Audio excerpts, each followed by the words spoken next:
Siapa sih yang nggak kenal boba? Minuman dengan bola-bola, kenyal dari tapioka ini, sudah jadi fenomena global. Dari anak-anak sampai orang dewasa, semua suka sama tekstur unik dan rasa manisnya. Tapi, pernah kepikiran nggak?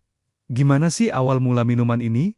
Sampai bisa sepopuler sekarang? Ternyata, perjalanannya panjang banget loh. Dimulai dari sebuah pulau kecil yang sekarang kita kenal sebagai surganya kuliner Taiwan. Yuk, kita telusuri bareng-bareng sejarah lengkap minuman boba, dari gang-gang kecil di Taiwan, sampai jadi tren di seluruh dunia, termasuk di Indonesia. Kisah boba dimulai di Taiwan pada tahun 1980-an.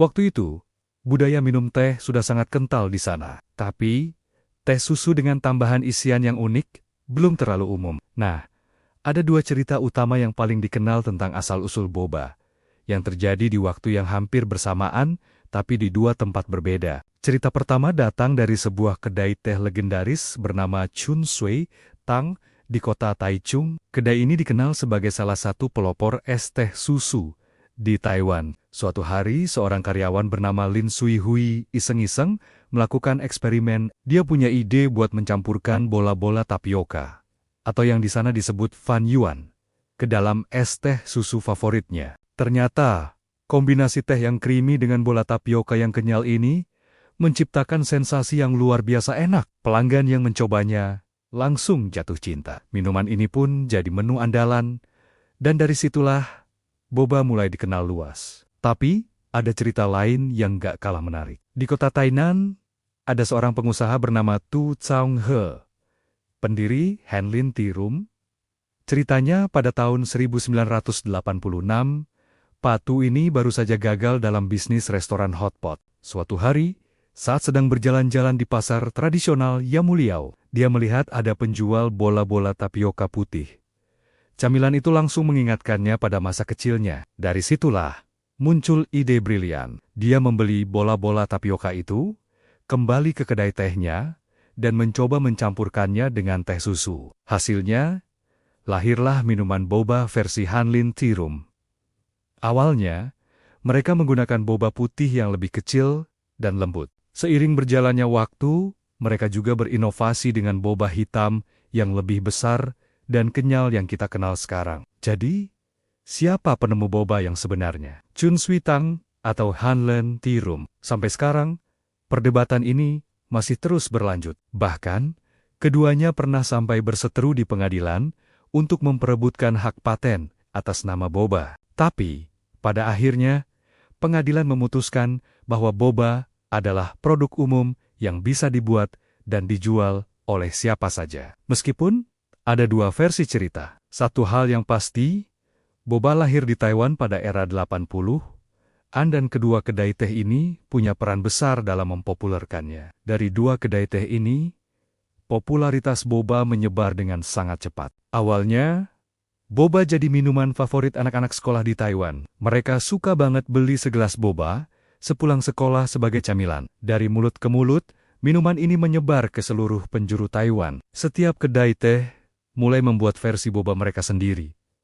Dengan berbagai macam rasa teh dan topping, fenomena ini membuat Taiwan dijuluki sebagai kerajaan boba. Nggak butuh waktu lama, demam boba pun menyeberang ke negara-negara tetangga di Asia Timur. Pada awal tahun 90-an, boba mulai masuk ke Jepang, Korea Selatan, dan Hong Kong.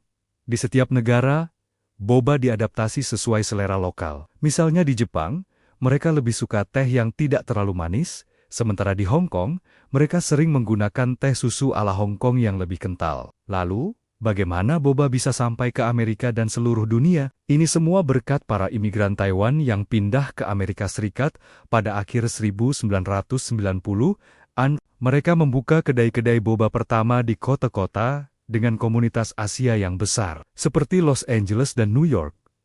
Awalnya, pelanggan utamanya adalah sesama orang Asia yang rindu dengan cita rasa kampung halaman. Tapi, karena keunikannya, minuman ini perlahan-lahan menarik perhatian warga lokal. Media sosial dan budaya pop juga punya peran besar. Orang-orang mulai memposting foto gelas boba mereka yang cantik, dan dari situlah popularitasnya meledak. Dari Amerika, boba menyebar ke Eropa, Australia, dan akhirnya seluruh dunia. Setiap negara punya cara sendiri untuk menikmati boba. Ada yang menambahkan keju, buah-buahan segar, bahkan alkohol. Fleksibilitas inilah yang membuat boba bisa diterima oleh berbagai budaya dan terus eksis sampai sekarang. Sekarang, mari kita bahas bagaimana boba masuk ke Indonesia. Gelombang pertama tren boba di Indonesia dimulai pada awal tahun 2000-an. Brand internasional bernama Quickly menjadi pelopornya. Mereka membuka gerai pertama mereka pada tahun 2001 di salah satu mall paling bergengsi di Jakarta, Plaza Indonesia. Kehadiran minuman baru dengan bola-bola kenyal ini langsung disambut dengan antusiasme yang luar biasa. Banyak orang penasaran dan rela antre untuk mencicipi sensasi baru minum teh. Meskipun gerai pertama di Plaza Indonesia sudah tidak ada lagi, Quickly tetap bertahan dan bahkan berekspansi ke berbagai kota lain di Indonesia. Mereka membuktikan bahwa boba bukan sekadar tren sesaat. Setelah Quickly, muncul gelombang kedua yang membuat boba semakin meledak di Indonesia. Ini terjadi sekitar tahun 2010-an akhir, ditandai dengan munculnya brand-brand baru, baik dari luar maupun lokal. Salah satu inovasi terbesar yang muncul pada era ini adalah penggunaan gula aren sebagai pemanis. Rasa manis gula aren yang khas dengan aroma karamel ternyata sangat cocok dipadukan dengan teh susu dan boba yang kenyal. Tren boba gula aren ini langsung jadi favorit banyak orang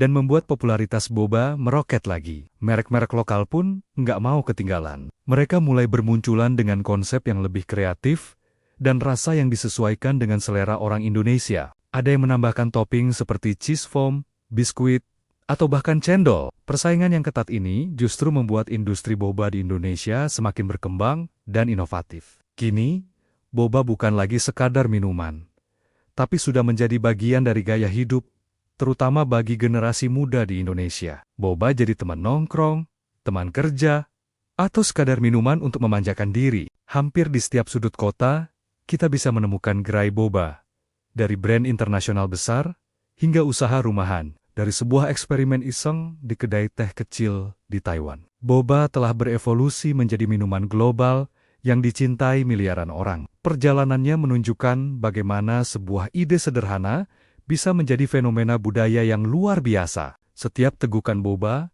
yang kita nikmati hari ini membawa sepotong sejarah dari Taiwan, inovasi dari berbagai negara, dan kreativitas dari para pengusaha lokal.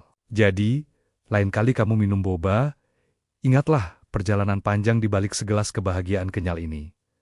Terima kasih sudah menonton video ini sampai habis. Kalau kamu suka dengan konten seperti ini, jangan lupa untuk like, komen, dan subscribe ya. Sampai jumpa di video selanjutnya.